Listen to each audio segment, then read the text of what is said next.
Lukoil, Russia's second largest oil producer, has long been unique among Russian energy makers.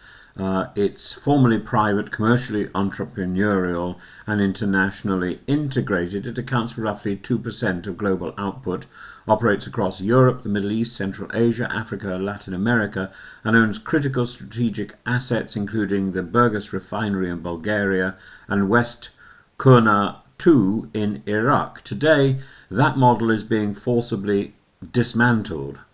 And the latest sanctions from the United States and the United Kingdom have targeted Lukoil directly rather than merely the shadow tanker fleet or Russian shipping insurance networks.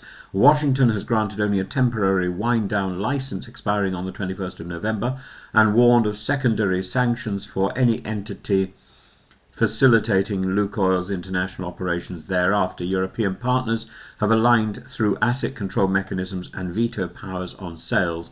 This has precipitated the most consequential divestment of a Russian firm since the full-scale invasion of Ukraine in February 2022. The company now proposes to sell its international assets. This is not a voluntary portfolio adjustment, it is a retreat under duress. Firstly, the strategic rationale behind sanctions is clear.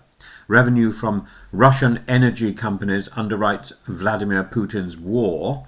Even if Lukoil is notionally private, it is consistently aligned with the Kremlin's political priorities, both domestically and abroad. Weakening its international operations reduces Russia's access to convertible currency and increases the financial burden of sustaining its war machine. Second, Lukoil's European footprint has become commercially toxic. In Bulgaria and Romania, government approvals are now required for any transfer of refinery ownership, and the sanctions regime has raised compliance risks for banks, shippers and insurers. With the Schwedt refinery already seized from Rosneft, European governments are increasingly willing to neutralize Russian ownership of strategic energy infrastructure. Third, this creates opportunities for others.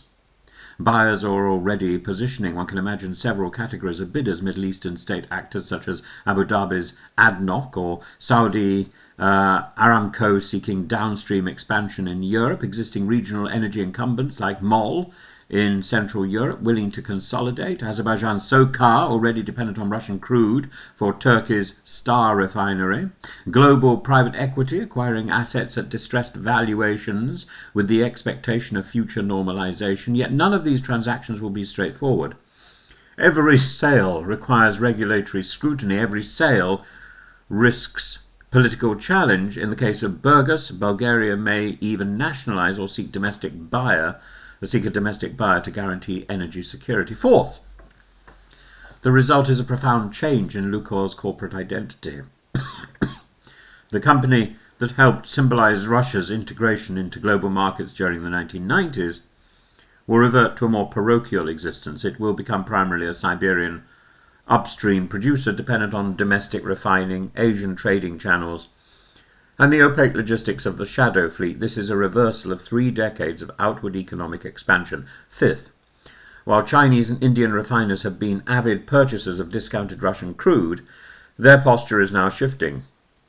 Chinese state companies are cancelling cargoes because of sanctions fear.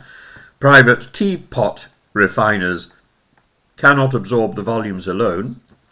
India is pausing imports to evaluate exposure to US financial enforcement. Espo crude, once commanding a premium, trades at a discount to Brent. The commercial tide is turning. The implications are threefold. For Russia, Lukoil's retrenchment further narrows its energy routes, intensifies dependence on China, and accelerates the loss of Western technology and capital. This undermines long-term production capacity. For Europe, the removal of Russian ownership from strategic refineries strengthens energy independence but requires careful management to avoid short-term supply disruption. For Lukoil itself, the company's future is now determined by global politics, avoiding any suggestion of where that takes us, more than economics, and applying for license extensions will only delay the inevitable. Unless there is a radical policy shift in Moscow, its international footprint will be liquidated piecemeal. Lukoil will survive. Russia still needs private capital to complement state giants like Rosneft and Gazprom. but the company will be diminished, constrained, and financially compromised. It will become a fossil of Putin's era of overreach, a once global actor now forced back behind the fortress walls of the Russian state. In short, Lukoil's future is defined by contradiction, by contraction, and by a failure to expand. The sale of its international assets marks the end of Russia's great oil multinational experiment. What remains may continue to pump crude, but its strategic freedom has evaporated, and that perhaps is the clearest measure of how sanctions on Russia's energy sector are beginning to bite.